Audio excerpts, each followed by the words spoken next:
इधर राहुल गांधी अपनी सांसदी बचाने में जुटे हुए थे, उधर अमित शाह ने कांग्रेस का सबसे बड़ा जलता हुआ हाइलोजन उतारा। रातों रात शाह ने कर दिया खेल।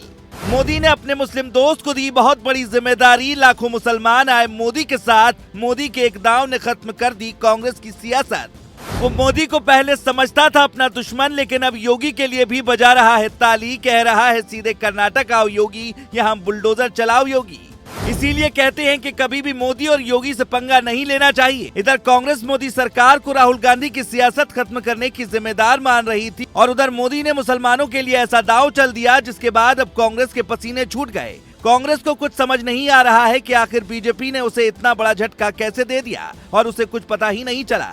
मिशन साउथ पर तो अमित शाह लंबे समय से लगे हुए थे, लेकिन कांग्रेस को वो इतना बड़ा झटका देंगे और कांग्रेस का जलता हुआ हाइलोजन इतनी जल्दी उतार लेंगे, इसकी उम्मीद तो शायद प्रधानमंत्री नरेंद्र मोदी को भी नहीं रही होगी। कैसे लाखों मुसलमान अब मोदी के साथ में आ गए, साथ ही कैसे अमित शाह ने रातों रात कांग्रेस की सियासत खत्म कर दी, आपको सारी बात बताएंगे। लेकिन पहले इस तस्वीर को देख लीजिए, जिसमें आपको एक मौलाना खड़े दिखाई दे रहे होंगे, जबकि उनके हाथ पर हाथ रखे प्रधानमंत्री मुस्कुराते नजर आ रहे होंगे। यह मौलाना और मोदी की तस्वीर मौजूदा समय में सोशल मीडिया पर सबसे ज्यादा वायरल हो रही है। लोगों के जहन में एक ही बात आ रही है कि बीजेपी तो मुसलमानों का साथ नहीं देती है, लेकिन ऐसा क्या हो गया कि अब मोदी भी एक मौलाना के हाथों पर हाथ रखे नजर आ रहे हैं। आपको बता दें कि इस तस्वीर में दिखने वाले मौलाना कोई और नहीं बल्कि शाह रशीद अहमद कादरी हैं।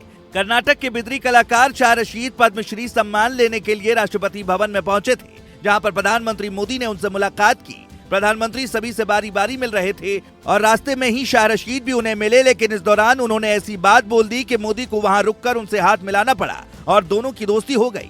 मोदी से मिलने के दौरान शाह रशीद ने ऐसी बात बोल दी जिससे प्रधानमंत्री मोदी अपनी हंसी तक नहीं रोक पाए। उन्होंने कहा कि मैं यूपीए सरकार में पद्म पुरस्कार मिलने की उम्मीद कर रहा था, लेकिन मुझे नहीं मिला। जब आपकी सरकार आई मुझे लगा कि बीजेपी सरकार मुझे कभी पुरस्कार नहीं देगी, लेकिन आपने मुझे गलत साबित कर दिया। मैं आपका आभारी हूँ। असल में नरेंद्र मोदी और बीजेपी सरकार को हमेशा से विपक्ष मुस्लिम विरोधी बताता रहा है। हालांकि जब से मोदी प्रधानमंत्री बने हैं, उन्होंने साफ शब्दों में कहा कि उनके लिए सबका साथ और सबका विकास मायने रखता है। लेकिन अब जब एक मौलाना ने खुद अपने मुंह से ऐसी बात बोल दी तो मोदी भी अचंभित रह गए। इस बात से ये अंदाजा लगाया जा सकता है कि देश के मुसलमान अब किस तरह से मोदी के लिए अपनी सोच को बदल रहे हैं। आपको याद होगा कि रैलियों में प्रधानमंत्री मोदी हमेशा से एक साइलेंट वोटर की भी बात करते हैं। वो साइलेंट वोटर मुसलमान भी हो सकते हैं। आपको बता दें कि कर्नाटक में विधानसभा के चुनाव होने वाले हैं, और इसीलिए बीजेपी ने अभी से पूरी ताकत झोंक दी है ताकि किसी भी तरह से बम पर जीत दर्ज की जा सके। लेकिन जिस तरह से अब कर्नाटक के मुसलमान भी मोदी के साथ आते दिखाई दे रहे हैं, ये कांग्रेस के लिए किसी बहुत बड़े झटके से कम नहीं है, क्योंकि अगर एक बार मुसलमान भी मोदी के साथ आ गए तो कांग्रेस के वोट बैंक पर बहुत बुरा असर पड़ेगा, और जो कांग्रेस अभी आईसीयू में चल रही है उसकी हालत कितनी ज्यादा खराब हो सकती है, इसका अंदाजा लगा पाना भी मुश्किल है। लेकिन इधर मोदी की तारीफ में मौलाना कसीदे पढ़ रहे थे, उधर अमित शाह ने कांग्रेस को बहुत बड़ा झटका दे दिया। दरअसल कांग्रेस के दिग्गज नेता और पूर्व रक्षा मंत्री AK एंटनी के बेटे अनिल एंटनी गुरुवार को बीजेपी में शामिल हो गए, जिसके बाद अब कांग्रेस की चिंता बढ़ गई है। हालांकि अब देखने वाली बात होगी कि 2024 के चुनाव में क्या मुसलमान भी बीजेपी के साथ आएंगे। वैसे आपका क्या मानना है, कमेंट में जरूर बताएं। Bureau report.